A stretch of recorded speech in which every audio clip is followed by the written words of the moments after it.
Beginilah rekaman video amatir warga proses evakuasi 2 ekor buaya berukuran 3 meter yang terlepas dari penangkaran di dekat desa pemukiman di Kampung Gunung Galung, Cianjur, Jawa Barat. Buaya-buaya ini lepas dari penangkaran karena tembok dekat pembatas kolam buaya jebol akibat hujan deras Rabu kemarin. Sedikitnya terdapat 80 ekor buaya berada di penangkaran milik warga ini. Buaya-buaya ini merupakan milik BKSDA yang dititipkan ke penangkaran sejak tahun 2016. Belum diketahui secara pasti jumlah buaya yang lepas, namun warga sudah menangkap 3 ekor buaya di lokasi berbeda. Jadi intinya kemarin mungkin ada kejadian di mana hujan lebat yang menimbulkan jebolnya dinding pembatas penangkaran buaya di situ. Nah, untuk ininya udah ditindaklanjuti untuk ditutup jalur yang keluar itu. Nah, satu sisi yang ada dua ekor buaya yang lepas dan itu juga statusnya udah ketangkep juga. Dan sisanya masih dalam tahap pencarian. Hingga saat ini petugas dari penangkaran masih melakukan penyisiran di sekitar penangkaran. Selain itu, warga juga diimbau untuk menghindari area sungai karena diduga sungai menjadi tempat persembunyian buaya lepas. Dari Cianjur, Jawa Barat, Muhammad Andi Iksan, iNews melaporkan.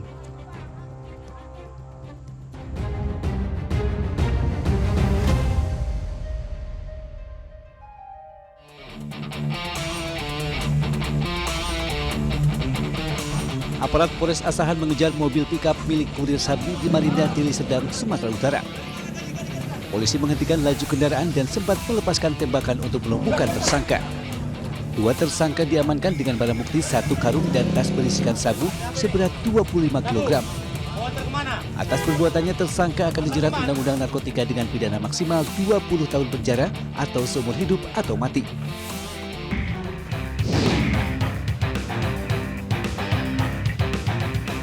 Dua tersangka pencuri motor kawanan yang terekam kamera saat beraksi di kawasan Bandar Lampung akhirnya dibekuk polisi di wilayah Waihalim. Pelaku yang sudah beraksi di 14 lokasi ini dilumpuhkan karena melawan dan melarikan diri saat proses penangkapan. Bersama kedua tersangka turut disita barang bukti motor milik korban dan kunci letter T yang digunakan untuk mencuri. Pasca penangkapan 2 eksekutor curanmor ini, polisi memburu penadah sepeda motor curian.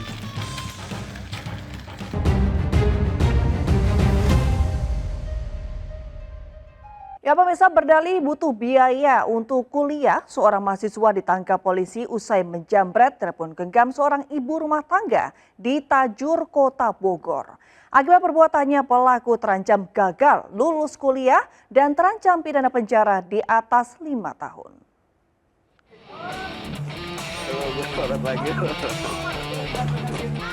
Seorang pelaku bernama Evin Pratama ini hanya tertunduk lesu usai ditangkap aparat Polsek Bogor Timur dan Polresta Bogor Kota setelah menjamret telepon genggam milik ibu rumah tangga. Pemuda 23 tahun yang merupakan mahasiswa perguruan tinggi swasta ini diamankan usai petugas pengaman menjadi pembeli gawai yang dijual tersangka via media sosial. Sebelumnya tersangka menggasak telepon genggam milik ibu rumah tangga yang tengah menggendong anaknya di kawasan Tajur, Kota Bogor. Pelaku sudah melakukan aksinya 7 kali dengan target wanita. Hasil jamretnya ini pelaku gunakan untuk kebutuhan sehari-hari dan menutupi biaya kuliah. Pelaku ini sudah mempunyai TKP cukup banyak, 7 TKP. Adapun TKP yang terakhir ini adalah digunakan untuk kebutuhan yang bersangkutan. Dari tangan pelaku, petugas mengamankan sejumlah telepon genggam, pakaian, dan sepeda motor yang digunakannya saat beraksi. Kini pelaku dijerat dengan ancaman 9 tahun penjara dan tersangka pun harus mengubur mimpinya menjadi sarjana akibat ulahnya tersebut. Dari Bogor, Jawa Barat, Andi Firmansyah, iNews melaporkan. Komplotan geng motor yang kerap meresahkan warga di Gerbek Jatantras Polres Asahan, Sumatera Utara. Dari dalam rumah yang dijadikan markas, polisi membekuk 2 pelaku berikut senjata tajam.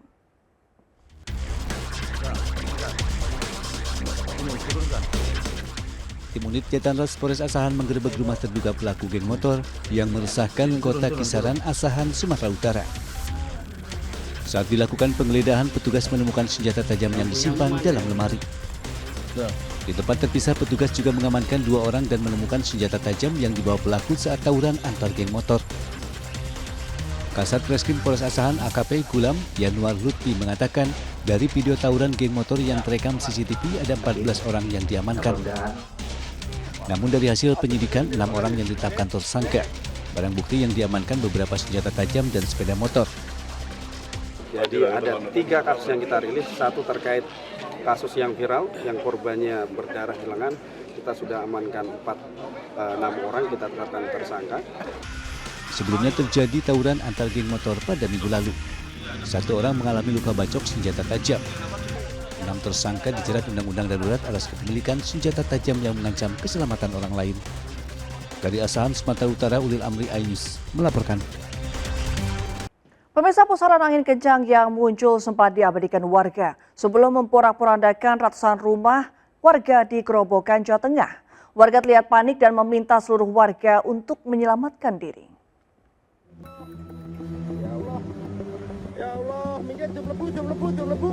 Dalam rekaman video amatir terdengar suara kepanikan warga desa Plosoharjo, Grobogan, Jawa Tengah saat melihat merekam pusaran angin puting beliung berputar di atas desa mereka. Sebagian warga berteriak dan meminta agar seluruh warga untuk keluar dari dalam rumah. Pusaran angin yang berada di atas desa mereka langsung menyapu seluruh pendaringan hingga penerbangan. Tak lama hujan deras turun disertai angin kencang. Pasca angin kencang, lebih dari 100 rumah di beberapa dusun mengalami kerusakan, mulai dari atap rumah hingga dinding rumah yang terbuat dari bahan kayu. Kepala Dusun Kleben, Desa Plojoharjo Isnanto menyatakan telah mendata seluruh rumah yang mengalami kerusakan ringan maupun sedang. Warga kini menunggu untuk melakukan gotong royong membersihkan puing bangunan dan mengganti genting warga yang rusak. Untuk Dusun Kleben ada kurang lebih 43 rumah. Untuk Dusun Plojoharjo Kerajaan kurang lebih 64 rumah ini. Saat ini kondisi ya ini nanti untuk pelaksanaan kerja bakti kita arah warga, Pak RT Pak RW sudah saya kondisikan untuk membantu warga, sama ada bantuan dari pramuka juga ya. Selain merusak rumah, angin kencang juga merusak perpustakaan sekolah serta menumbangkan pohon. Dari Grobogan, Jawa Tengah, Rustama Nusantara Ainus melaporkan. Ya, kembali ke dalam negeri, pemirsa. Tentara Nasional Indonesia menggelar gladi bersih HUT ke-79 TNI di Silang Monas yang dihadiri oleh Panglima TNI Jenderal Agus Subianto. Gladi bersih ini menampilkan kegiatan seperti parade, aksi bela diri hingga terjun payung.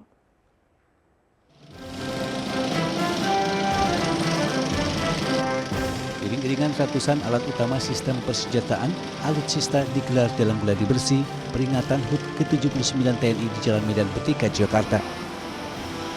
Gladi bersih menghadirkan alutsista dari TNI Angkatan Darat, TNI Angkatan Laut, dan TNI Angkatan Udara. Gladi bersih yang terbuka untuk umum ini mendapatkan antusias dari masyarakat.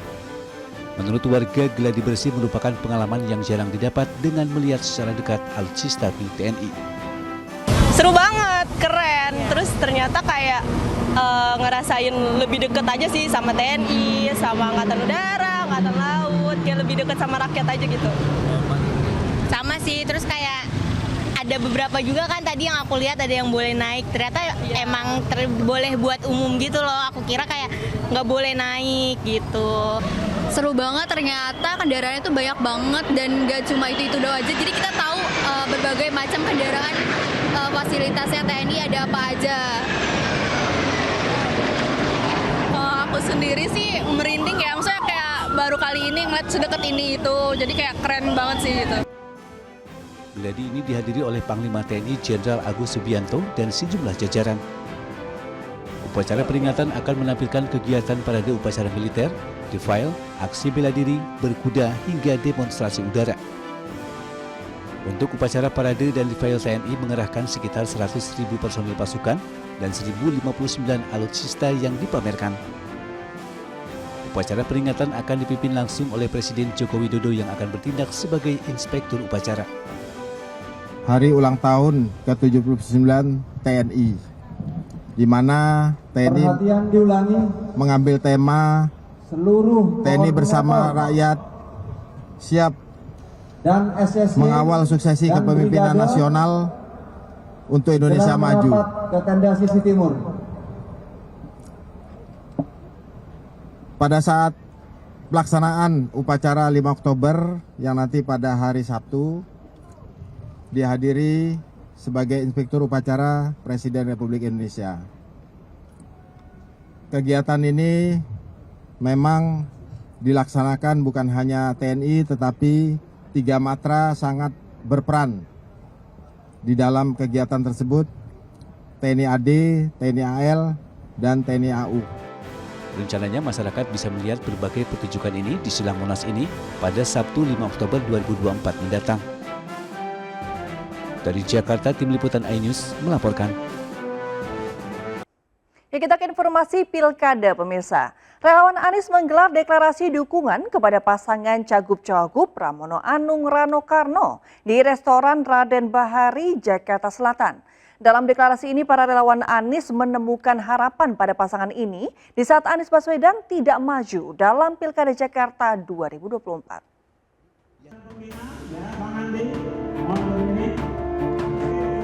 Calon Gubernur Jakarta nomor urut 3 Pramono Anung hadir di acara deklarasi relawan Pak Dul yang digelar di kawasan Warung Buncit Raya, Jakarta Selatan. Kedatangan Pramono disambut dengan budaya khas Betawi Palang Pintu yang merupakan tradisi menggabungkan seni bela diri dan sastra pantun. Mendapatkan semangat dan titipan harapan relawan Pak Dul ini, Pramono Anung menyampaikan akan semakin kerja keras demi memenangkan kontestasi pertarungan Pilgub Jakarta. Sore hari ini saya seperti mendapatkan energi baru untuk bertarung lebih keras, lebih kuat. Karena sehari ini saya keliling di beberapa elemen masyarakat, tokoh, habaib, kiai, dimulai dari pagi hari, dari jam 6 sudah keliling setengah 6. Sementara itu, calon wakil gubernur Jakarta nomor urut 1 Suswono belusukan ke kawasan Tanah Abang, Jakarta Pusat. Didampingi sang istri, Mike Wahyuni, Suswono menyantap sarapan nasi uduk khas Betawi bersama para pendukungnya. Usai menyantap makanan khas Betawi, Suswono lalu menemui para pedagang di Jati Baru. Suswono mendengarkan langsung keluhan pedagang terkait sepinya pembeli yang mengakibatkan penurunan omset. Sejak ada penampungan di atas ini, pedagang-pedagang yang di bawah ini praktis tidak sedikit sekali pengunjungnya, ya diantaranya itu. Di samping memang setelah COVID itu banyak usaha-usaha yang dengan cara online kan, itu juga nampaknya berpengaruh. Menanggapi keluhan warga dan pedagang Tanah Abang, Suswono pun berjanji akan mencarikan solusi jika terpilih sebagai wakil gubernur dalam Pilkada Jakarta. Dari Jakarta, Tim Liputan iNews melaporkan. Sementara itu, pemirsa, dukungan terhadap calon gubernur dan wakil gubernur Jakarta nomor urut 1, Ridwan Kamil Suswono terus berdatangan dari berbagai kalangan. Kali ini dukungan datang dari kalangan anak-anak muda di Jakarta yang ingin aspirasi mereka didengar dan direalisasikan oleh gubernur wakil gubernur Jakarta terpilih 2024-2029 nantinya.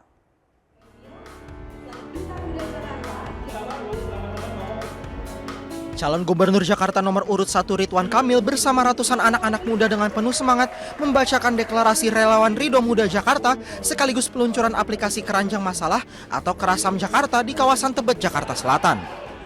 Relawan Ridho Muda Jakarta ini nantinya akan bertugas untuk menyampaikan visi misi serta menyerap aspirasi masyarakat Jakarta khususnya di kalangan anak-anak muda.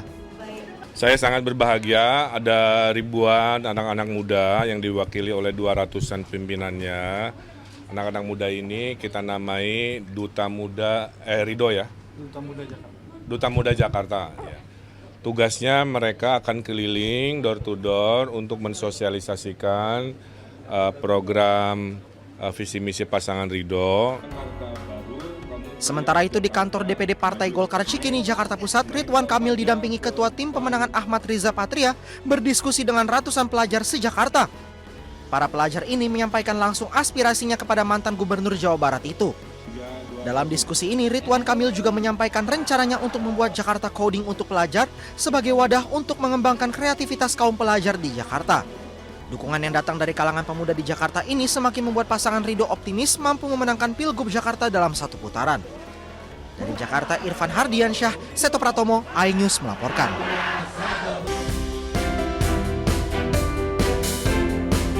Ketua Umum DPP Partai Perindo Anjela Tanusudibyo terus memanaskan mesin partai jelang Pilkada serentak 2024. Bersama jajaran pimpinan DPP Partai Perindo, Anjela Tanusudibyo memimpin langsung konsolidasi pemenangan Pilkada dengan seluruh pengurus dan kader DPW Partai Perindo Nusa Tenggara Barat di Mataram. Kehadiran Anjela Tanusudibyo yang juga Wamen Parekraf ini untuk memberikan arahan semangat serta strategi pemenangan calon kepala daerah yang telah diusung partai berlambang Raja Wali mengembangkan sayap ini.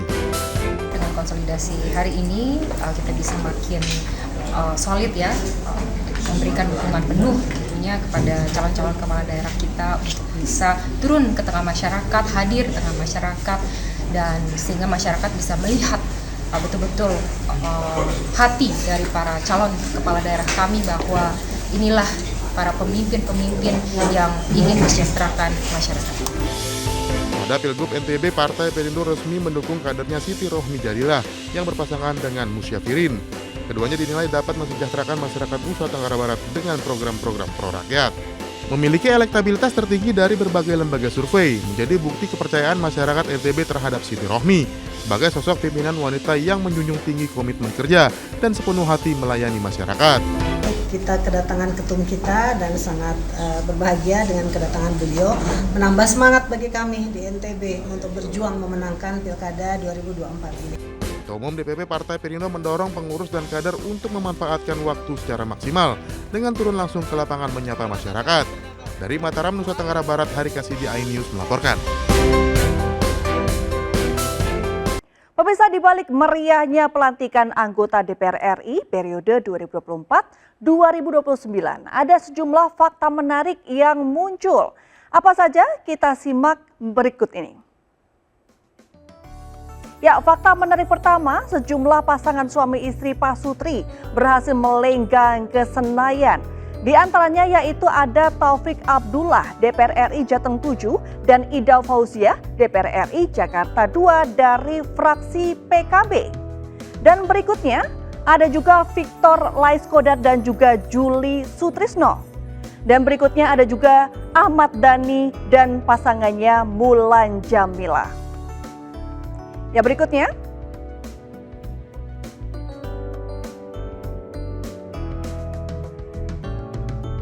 Ya, fakta selanjutnya anggota DPR termuda di periode ini yakni Anissa Mahesa masih berusia 23 tahun. Anissa merupakan kader Partai Gerindra yang bertugas di Dapil Banten 2. Fakta menarik berikutnya, DPR periode ini bertabur bintang. Seperti diketahui, sebanyak 24 artis Indonesia dinyatakan resmi menjadi anggota DPR RI. Di antaranya ada artis Uya Kuya, lalu ada Melly Goeslaw, Pasha Ungu, Ahmad Dhani, dan Denny Cagur. Fakta menarik lainnya, periode ini mencatatkan keterwakilan perempuan sebanyak 22,1%. Nah, jumlah ini meningkat dari periode sebelumnya. Pasalnya tahun 2019 lalu, keterwakilan perempuan di kursi parlemen hanya sebesar 20,5%. Dan hal menarik lainnya, Jamaluddin, anggota DPR RI dari Partai Golkar, berhasil membuat heboh setelah muncul di depan awak media dengan menggunakan kostum Ultraman jelang pelantikan. Nah, anggota legislatif Dapil Jateng 2 tersebut menyebut kostum Ultraman sudah menjadi identitasnya sejak masa kampanye, sehingga ia tidak ingin meninggalkan identitasnya. Menurutnya Ultraman membawa makna sebagai pembasmi kejahatan. Ya pemirsa, demikian 5 fakta menarik kali ini. Kita doakan semoga seluruh anggota DPR RI yang baru dilantik dapat menjalankan tugasnya dengan amanah dan penuh tanggung jawab. Park Hyatt Jakarta turut berpartisipasi dalam acara Hyatt Fair 2024 yang diselenggarakan di Grand Hyatt Jakarta. Terkait hal ini, Park Hyatt Jakarta memperkuat posisinya sebagai Meeting, Incentives, Conference and Exhibition atau MICE dan Luxury Hotel di tengah brand Hyatt itu sendiri. Dengan adanya event Hyatt Fair 2024 ini diharapkan dapat mengenalkan Park Hyatt Jakarta kepada masyarakat, terutama dari sisi fasilitas yang ditawarkan. Park Hyatt Jakarta memiliki total 220 kamar dan 36 kamar diantaranya memiliki kelas suites, serta mampu menyediakan ruangan berkapasitas 1.400 orang dengan luas ruangan 3.500 meter persegi. Tujuan utama dari Pak Hayat ikut berpartisipasi dalam acara ini untuk lebih menguatkan brand kita. Selain menguatkan brand Hayat di Indonesia, juga menguatkan brand Pak Hayat di Indonesia sebagai brand terkuat dan terbesar dan yang paling luxury di antara brand Hayat yang lain. Di mana kita berkumpul untuk Indonesia dan teman-teman sekitar Indonesia, baik dari Singapura, Malaysia, dan Thailand. Kita di sini memberikan informasi kepada teman-teman bahwa apa aja sih yang terbaru dari Hayat untuk Indonesia dan sekitarnya. Di sini kita membahas mengenai hotel-hotel yang akan buka atau mungkin renovasi yang sudah berjalan. Terletak di pusat kota Jakarta, menjadikan Park Hyatt Jakarta memiliki lokasi yang cukup strategis, dekat dengan berbagai pusat perkantoran pemerintahan, pusat lifestyle, dan heritage building yang ada di Jakarta. Dari Jakarta, Hamzah Hasibuan Dipo Andi Muharram Ainus melaporkan. Pemirsa, banyak cara menikmati keindahan Gunung Batur, gunung berapi purba dengan panorama menawan yang berada di Bali. Seperti yang dilakukan Vina Philip dan Madina Suryadi yang berkegiatan off-road dan bermain perosotan dari pelepah pohon palem di Black Lava. Berikut ini.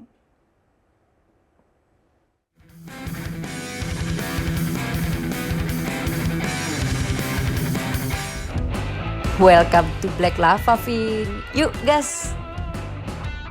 Travel Addict tanpa batas.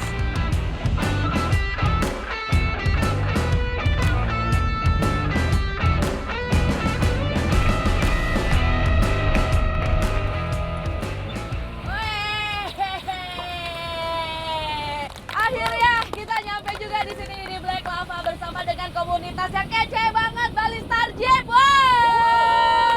Oke, teman-teman, daripada kita diem lama-lama di sini, mending kita langsung hajar ke sana. Langsung aja, gimana? Setuju nggak? Setuju. Tetap di Travel Addict tanpa batas. Lava hitam yang juga bagian dari Batur Global Geopark ini merupakan taman bermain para off-roader Tradikers.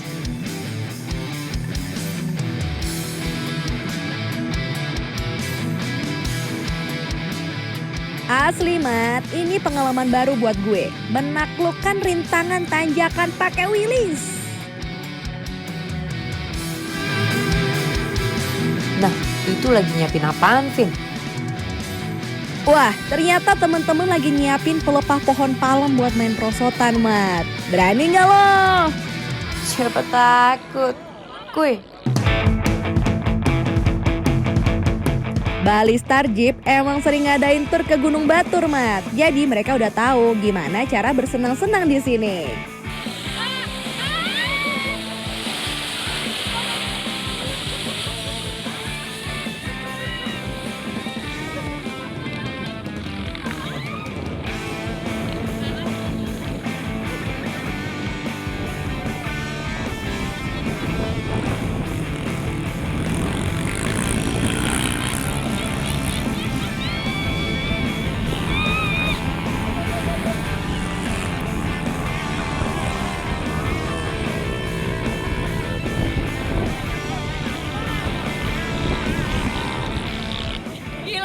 Sekarang giliran gue. Giliran lo. Oke. Tadi Vina ngegabruk di bawah, kita lihat apa yang akan terjadi dengan gue.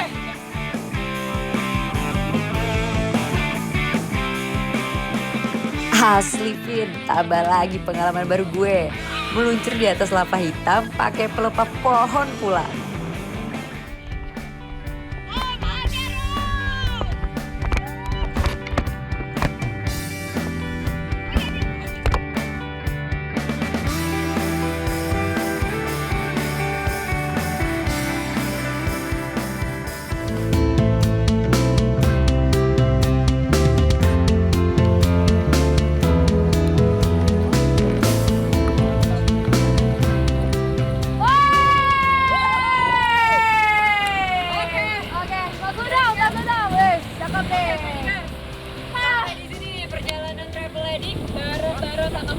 Komunitas Bali Jeep Tour, Bali Star Jeep Tour. Ya, benar banget.